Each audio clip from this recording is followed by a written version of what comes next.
थके आप सभी का बच्चों की तरह पालन पोषण कर रही हूँ। मैं तब भी थी जब आप लोग नहीं थे और मैं तब भी रहूंगी जब आप लोग नहीं रहेंगे। पर अब ऐसा लगता है कि मैं थक रही हूँ। आपकी धरती माँ थक रही है। रसायनों का छिड़काव, रासायनिक खाद और इन सब के कारण पानी एवं हवा में जहरीलापन, यही कारण है कि मैं थक रही हूँ। क्या आप जानते हैं कि इन रसायनों के जहरीलेपन से मेरी मिट्टी वैसे ही जलती है जैसे आपके शरीर पर कोई तेजाब डाल दे। लगता है मेरे बच्चों को मेरे दुख का अंदाजा नहीं है। मेरी मिट्टी बंजर हो रही है।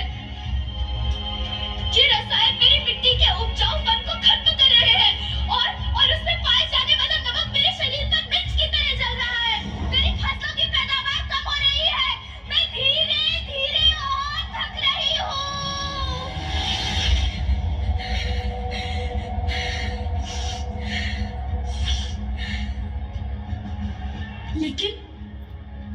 लेकिन अब मुझे याद आता है कि पहले मैं बहुत सुंदर थी, बहुत प्रसन्न थी, हमेशा हंसती थी। मुझे अब भी याद है।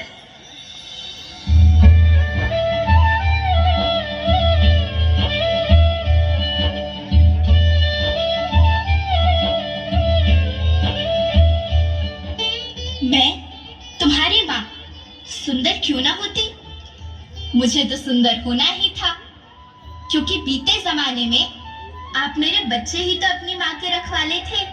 आप लोग प्राकृतिक खेती करते थे और फिर हमारी सभ्यता में तो प्रार्थना भी धरती कल्याण की है। ओम द्यौ शांति, अंतरिक्षः शांति, पृथ्वी शांति, औषधयः शांति, वनस्पतयः शांति। ओम शांति शांति शांति।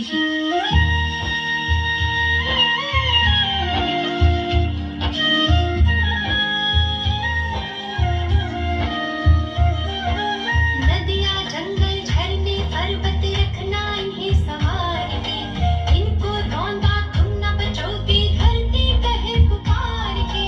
बेमौसम की वर्षा होती, कहीं पे मिट्टी बंजर बनती। बंजर मिट्टी और भी तपती, धरती कहे पुकार के।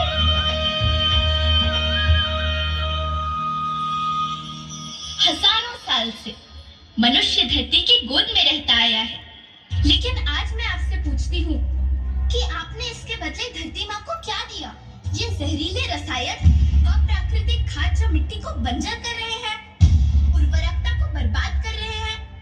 आप अच्छी पैदावार के लालच में जो रासायनिक खाद अपने खेतों में डाल रहे हैं, वो अभी तो लाभ देगी, लेकिन लंबे समय में उसी रासायनिक खाद का नुकसान भी है।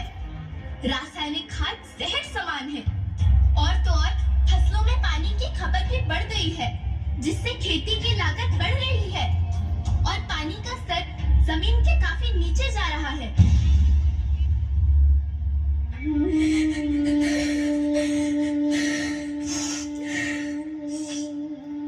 बच्चों, मैं तुम्हारी माँ हूँ। मैंने तुम्हें सुख से जीने के लिए पर्याप्त संसाधन दिए हैं, पर तुम्हारे लालच की पूर्ति के लिए नहीं दिए। ऐसा लगता है कि थोड़ी सी अधिक पैदावार और अपने लालच के लिए आप सब अपनी अगली पीढ़ी, अपने बच्चे के भविष्य के बारे में सोचना भूल गए हैं।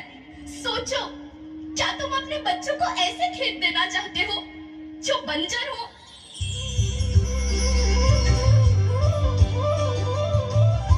अरे तुम तो विंध्य की बेटी हो, मध्य प्रदेश की बेटी हो, भारत की बेटी हो।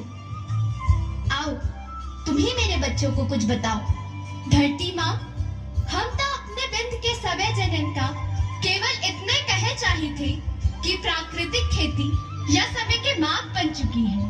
प्राकृतिक खेती या उद्देश्य के साथ होत है कि जौने जमीन और हमरे मिट्टी की उर्वरकता बनी रहे। हम सबका प्रकृति के साथ मित्र जैसे व्यवहार करे चाहिए। हम अपना से आने वाली पीढ़ी के तरफ से या विषय का ध्यान देके सुने और देखे के विनती करी थी। अभी न संभले मेरे बच्चे तो फिर तुम पछताओगे। नेचुरल फार्मिंग न हुई तो हाथ धरे रह जाओगे। माँ का शोषण कौन है करता, कौन है मिट्टी जहर से भरता। जब से जैविक खाद को छोड़ा, खुशहाली से नाता तोड़ा। अभी न संभले मेरे बच्चे तो फिर तुम पछताओगे, तो फिर तुम पछताओगे। लेकिन धरती माँ, आपको सुरक्षित और प्रसन्न रखने का उपाय क्या है? एक ही उपाय है, धरती एक, परिवार एक, भविष्य एक। इस मूल मंत्र को आत्मसात कर लो। प्राकृतिक संसाधन को बचाओ, प्राकृतिक खेती को